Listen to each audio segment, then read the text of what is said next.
안녕하세요. 혹시 직원 문제로 골치 아프신 사장님들 계신가요? 오늘은 분쟁 없이 튼튼한 가게를 만드는 우리 가게만의 헌법, 바로 이 취업 규칙에 대해 속 시원하게 알려드리겠습니다. 갑자기 터지는 직원과의 갈등, 또 매일같이 머리 싸매게 만드는 근무 스케줄 문제, 정말 사장님이라면 한 번쯤은 다 겪어보셨을 거예요. 만약 이런 혼란 때문에 힘드시다면 오늘 내용이 정말 명쾌한 해답이 될 수 있습니다. 자, 그럼 이 혼란을 명확함으로 바꿔줄 첫 번째 열쇠부터 한번 열어볼까요? 바로 취업 규칙이라는 게 왜 선택사항이 아니라 필수인지 그 이야기부터 시작하겠습니다. 일단 취업 규칙이 대체 뭔지부터 정확히 알아야겠죠? 아주 간단히 말해서요, 사장님과 우리 직원 모두가 함께 지키기로 약속한 근무 조건과 규정을 명확하게 딱 정리해 놓은 공식 문서라고 보시면 됩니다. 이걸 복잡하고 어려운 서류뭉치라고 생각하실 필요 전혀 없어요. 이건 바로 우리 가게의 질서를 잡아주는 자체 법전이고 헌법인 셈이죠. 모든 판단의 기준이 바로 여기서부터 시작되는 겁니다. 취업 규칙은 그냥 법 지키려고 만드는 부담스러운 게 아니에요. 직원하고 불필요한 감정 소모하는 걸 막아주고 가게 운영을 훨씬 매끄럽게 만들어주죠. 그리고 무엇보다 중요한 건요, 애매한 상황이 생겼을 때 사장님과 직원 양쪽 모두를 지켜주는 든든한 안전장치가 된다는 겁니다. 자, 이제 두 번째 섹션으로 넘어가 볼게요. 이렇게 중요한 우리 가게 법전에 그럼 대체 어떤 내용이 꼭 들어가야 할까요? 효과적이면서도 법적으로 문제없는 취업 규칙의 핵심 구성 요소들을 하나하나 짚어보겠습니다. 자, 여기 있는 것들이 가장 기본이면서도 사실 분쟁이 제일 많이 나는 항목들이에요. 일하는 시간과 쉬는 시간, 그리고 제일 민감한 돈 문제, 바로 임금과 퇴직금에 대한 규정이죠. 이 부분은 정말 한 글자 한 글자 아주 명확하게 정해두는 게 중요합니다. 그리고 가게의 일상적인 운영과 관련된 나머지 필수 요소들입니다. 안전수칙부터 직원 교육은 어떻게 할 건지, 또 잘했을 때 칭찬하고 잘못했을 때 징계하는 기준은 뭔지, 이런 것들을 싹 다 문서로 정해두면요, 아주 일관성 있게 가게를 운영할 수 있게 됩니다. 자, 그럼 이론적인 얘기는 이쯤 하고요. 이제 실제로 어떻게 적용되는지 한번 들여다볼까요?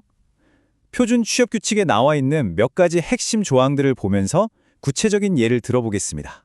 새로운 직원을 채용할 때 가장 먼저 딱 마주하게 되는 부분이죠. 바로 수습 기간에 대한 조항입니다. 이게 생각보다 많은 사장님들이 헷갈려 하시는 부분이더라고요. 수습 기간의 핵심은 딱 이겁니다. 기간은 최대 3개월까지 가능하고요. 급여는 일부 깎아서 줄 수는 있지만 최저임금 이상이어야 한다는 절대 원칙. 이거 꼭 지켜야 합니다. 그리고 제일 중요한 건 기간이 끝나면 반드시 평가를 해서 정식으로 채용할지 말지를 명확하게 알려줘야 한다는 점이에요. 다음은 직원의 태도나 업무 자세에 대한 약속을 정하는 복무규율 부분입니다. 어떻게 보면 우리 가게의 문화를 만들고 또 사장님의 비즈니스를 보호하는 아주 중요한 조항들이라고 할 수 있죠. 이런 조항들이 단순히 직원을 감시하고 통제하려는 게 아니에요. 우리 서로 맡은 일은 성실하게 하고 가게의 중요한 정보는 꼭 지켜주자. 그리고 동료들이랑 같이 좋은 분위기에서 일하자, 이런 약속 같은 거죠.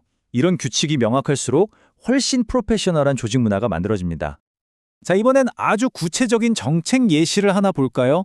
바로 경조 휴가 규정입니다. 이런 사소한 부분까지 명확하게 해두면 직원들이 괜히 혼란스러워할 일이 없겠죠.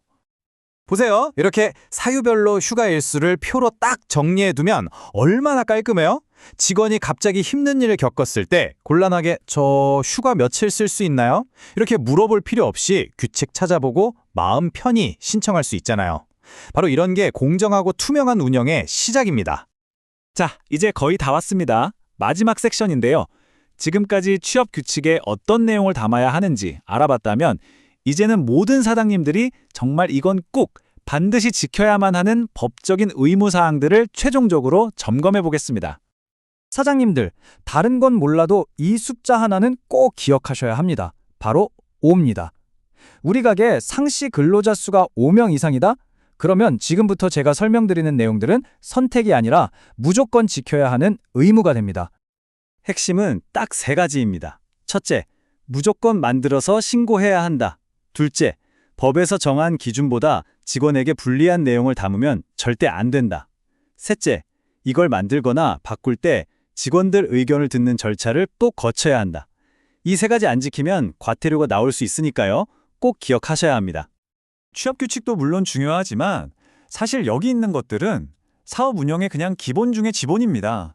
최저임금, 4대 보험, 주휴수당, 연차 이런 가장 기본적인 법들을 지키는 것에서부터 안정적인 사업장 관리가 시작되는 겁니다. 오늘 제가 드린 모든 말씀을 딱 한 문장으로 요약하는 원칙입니다.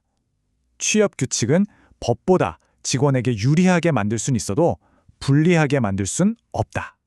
꼭 기억하세요. 법은 최소한의 기준선이고 이 선 아래로는 절대 내려가면 안 됩니다. 마지막으로 이 질문을 한번 드려보고 싶습니다. 오늘 내용을 통해서 우리 가게는 지금 어떤지 한번 돌아보시고요. 더 이상 불확실한 감에 의존하는 게 아니라 명확한 규칙이라는 튼튼한 토대 위에 사업을 세워나가시길 진심으로 응원하겠습니다.